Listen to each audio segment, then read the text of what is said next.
when starting up a business, you don't know how it's gonna go, you don't know whether it's gonna pick up or not pick up, you don't know where to place your hopes. But this next person that you're gonna meet, his name is John Wafula, who quit his pharmaceutical job and prides in a car yard sale here in Eldoret and in Kakamega.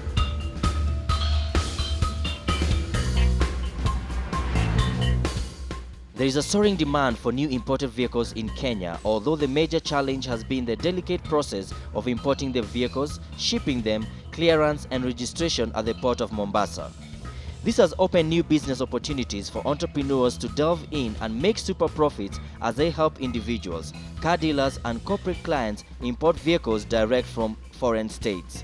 Catch up. Yes, Bwana Wafula. It's okay. Yes, Paul. How are you, sir? Fine, sir. How are you? Very, very fine. Welcome to Eldoret. Thank you, thank you. Karibu, karibu. Asante. In Eldoret town, we meet one such entrepreneur, Mr. John Wafula, a 37-year-old biochemist by profession who got into the car business in the year 2007 as an importer. I started importing on behalf. I didn't have any capital, so what I did, I started it as a service. I would import for you a car, you pay me a commission, something small.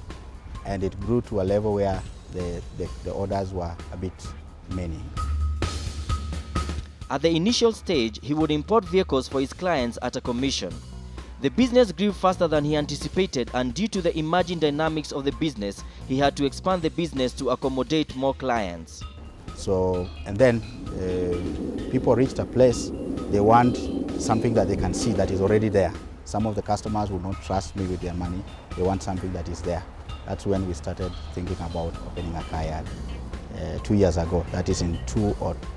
2012. Yes, Okay. to be precise, in February 2012. Yes. Okay. John Wafula, a University of Nairobi graduate, commenced his business as a side job back when he was still in employment by Philip Pharmaceuticals as a medical sales representative. Initially I was in Mombasa, then they transferred me to Eldoret. That's how I came to Eldoret. And when I started the business, most of my clients were the doctors I used to meet when I was doing the medical representative job. Okay. Yes.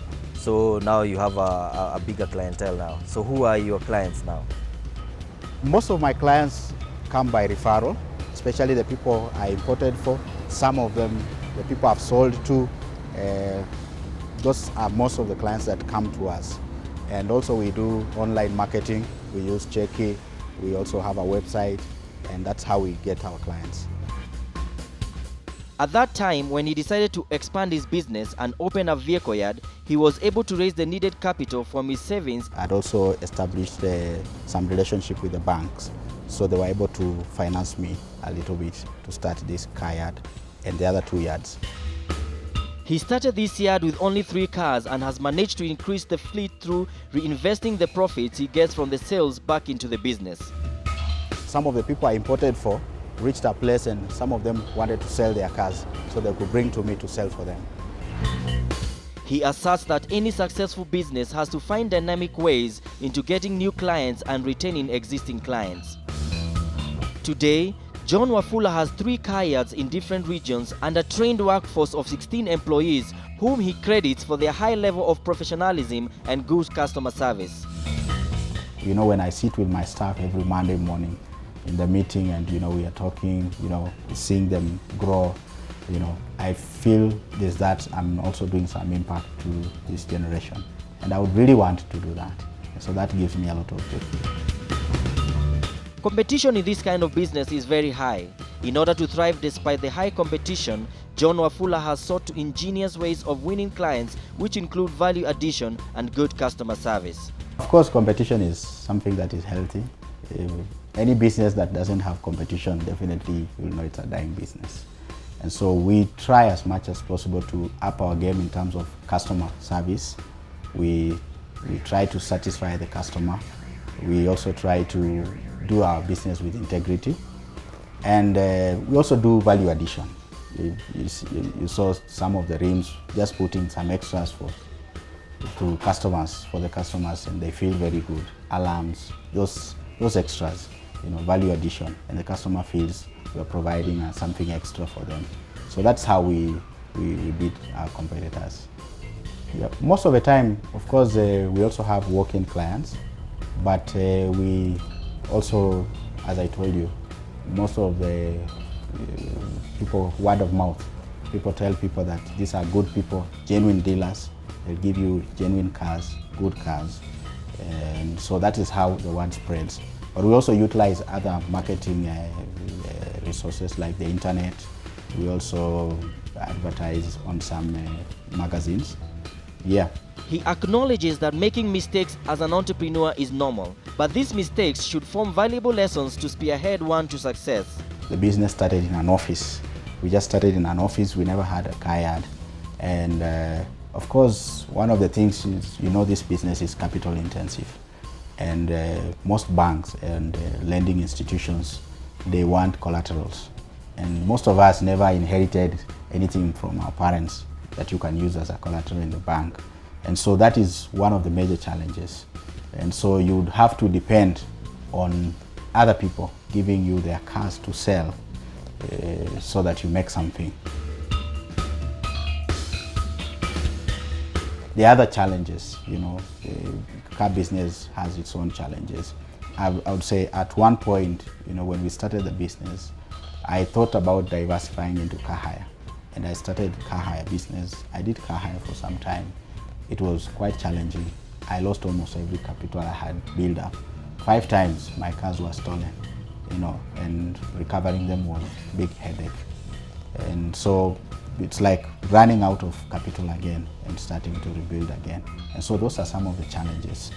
Also, sometimes, when you are importing cars, there are those crooked dealers who deal with in Japan. They are there. Somebody advertises a car on the net, you order for the car, but they are more or less like brokers. So they also advertise a car, you send them money to go and buy, and so they don't send you what you had ordered. And so those challenges are there. But of course, running the yard, the greatest challenge is the cost aspect. There are all manner of costs, security, the daily running, these expenses and all that. Those are some of the challenges. This business is highly rewarding. On a good month, we'll sell like, let's say about 30-40 units. So has it given you the satisfaction? Yeah, I feel good because one, I have a natural passion for cars. Naturally, I love cars. I love things to do with cars. And also the aspect that, you are creating employment. And also the aspect, the entrepreneur aspect, feeling you are running your own company, you're managing things, you're doing it, it is very encouraging, very satisfying. All right. Talking of importation of cars, how long does it take probably to import one car or maybe a fleet of it? How long does it take? It depends on several factors. Yes. You can buy a car and also it depends on the country. You can buy a car in Japan. It has not been done the export procedure. So it will have to go through the export procedure, deregistration, before it is inspected with the JV, and then it's handed over to the shipping. But some companies in Japan now are already doing that. So when you buy it, it's already done all that process. So probably it's just shipment, it takes about a month. But if it has not done the other processes, maybe a month and a half. Yeah. He is working towards expanding his business to other towns and believes that any business can prosper if the entrepreneur finds the right formula. So probably that person who is feeling, maybe they're in a different profession and they have that entrepreneurial urge, probably I would ask them to go by what they are feeling, what they really like. And so there's always room. And it is very easy to judge, yet it is also a bit hard. Because unless you step into the water, there's no way you can swim while you're outside the water. Sometimes people start struggling in one area before they really identify their real niche. But at least somebody has to start somewhere. Because sometimes it's very hard to really say, this is the perfect business. You might start, as I told you, I started with car importation. When I felt the cars were not moving, I thought, let me take one of my cars or some of my cars and put them into car hire. Little did I know that it was my undoing. I would have really pursued just that line. So sometimes it is that, but then you reach a place and you are like, now, this is it. Successful and unsuccessful people do not vary greatly in abilities. they vary in their desires to reach their potential. John Maxwell. Lesson: don't write yourself off before you actually try. If you put in the hard work and effort this year, you'll be closer to achieving your dream. We are taking a short commercial break, and when we return, we have more stories for you. In the meantime, engage us on our social media pages that are on your screen right now. Let me take a short test drive. See you later.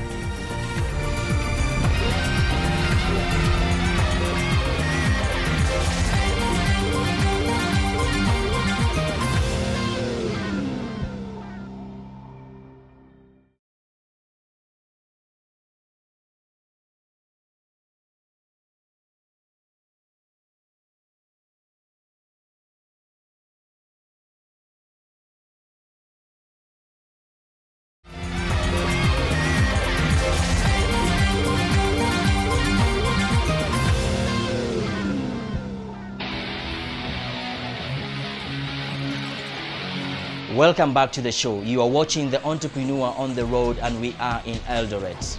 Our next guest on the show knows that opportunity comes to the prepared and knows how to grab those opportunities. I'm talking about John Mwangi of Mwangi's Beauty Parlor. Bwana Mwangi. Yes. How are you? Fine, thank you. Thank you for giving us this opportunity. Karibu sana. Asante.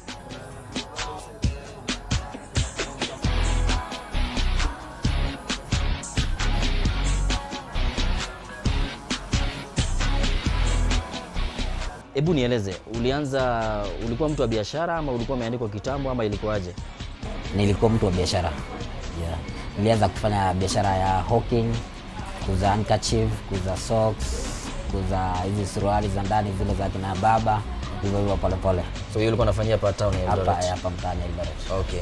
Na nini nikafanya ukafikiria kwenda biashara hii ya beauty?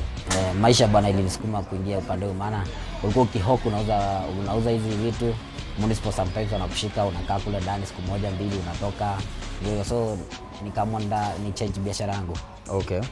But they say that this is a woman's business or the lady's business. Yes. What made you to get into it as a man? Hiyo sasa hiyo advantages ya kuwa I'm a man and I can do it to a lady. Hiyo ndio ilifanya nikaamua kuingia kwa hii biashara. Okay. Nikasema I can do it because nilikuwa kule Kampala wakati fulani. Na nilikuwa naona kuna majamaa walikuwa wanazunguka na Qtex wanazunguka wakipaka watu kwa stage ya bus station hizi. So nikasema hata mimi I can do it here in Eldoret. Yeah. So how did you start? So did you get to start doing that in the city?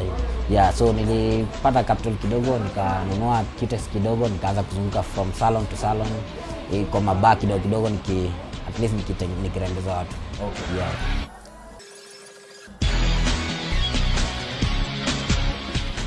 So hii ni kazi ulikuwa umesomea ama ni kitu ulisema tu ninaweza fanya?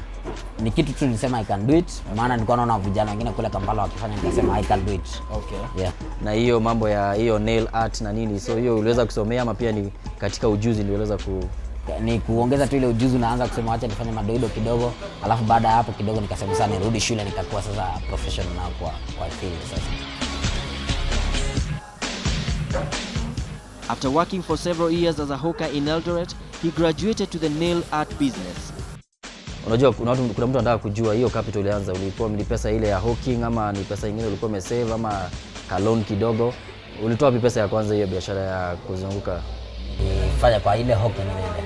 Ndio ukaweza kupata pesa ya kwanza hiyo kazi ya? Yes. Okay.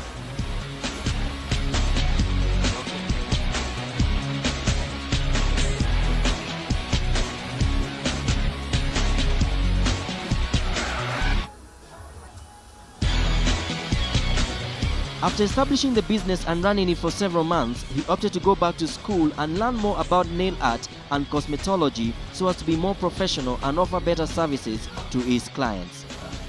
Yes, that's now when I started, nikafungua a small place. Nikaanza kuona biashara inaanza kunawiri vizuri. Nika-employ watu wawili. That is the way I started. That is my journey. Okay. Now seeing that this is a very big place, how did you come to this place? Maybe you can give us a journey of that. The way I came to this place, after nimekaa kwa muda kwa ile mahali nikomboa kidogo, nikaona biashara inanawiri kidogo, nikasema nifungue mahali pengine pia. kufungua mahali pengine tukaona ninaanza kuwa na confusion. Upande ule mwingine unafikiria kazi inaendelea vizuri, uko mbele unafikiria kazi iko nzuri, so inakuwa na confusion, a lot of confusion. So nikasema I have to look for a bigger place nifanye kazi safari moja.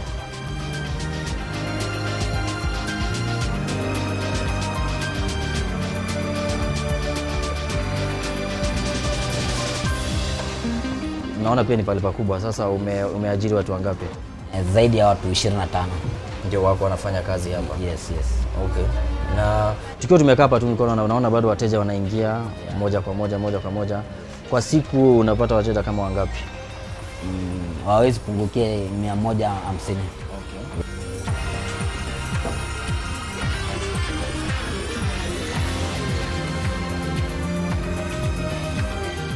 Siku mzuri utatengeneza hata wateja 1000, wateja 500.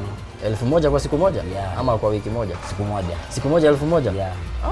Kwa siku nzuri ile. Kwa siku nzuri ile? Yeah. Okay. Na mali unalipishaje?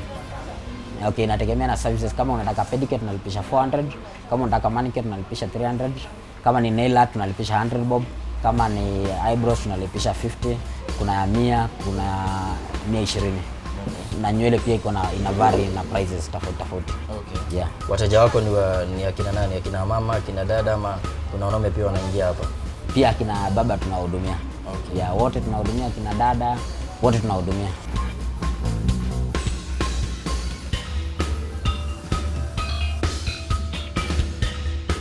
Na kama ni wanaume wanaingia kwa sekta gani wakija hapa? Wanakuja kutengeneza kucha. Okay. Yeah.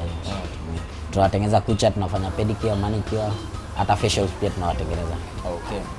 Marketing unafanyaje? How do you market?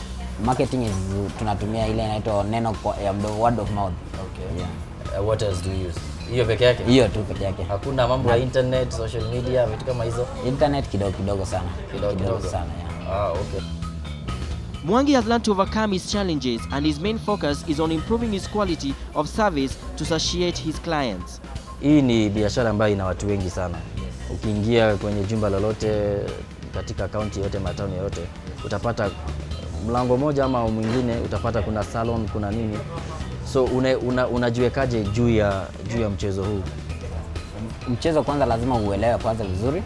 Alafu nambari 2 lazima ukue kazi yako iwe neat kuliko ya wale wengine, na kwa advantages, na lazima uwe mtu msafi kwa kazi yako. Ndio unakuwa cutting edge kwa wale wengine.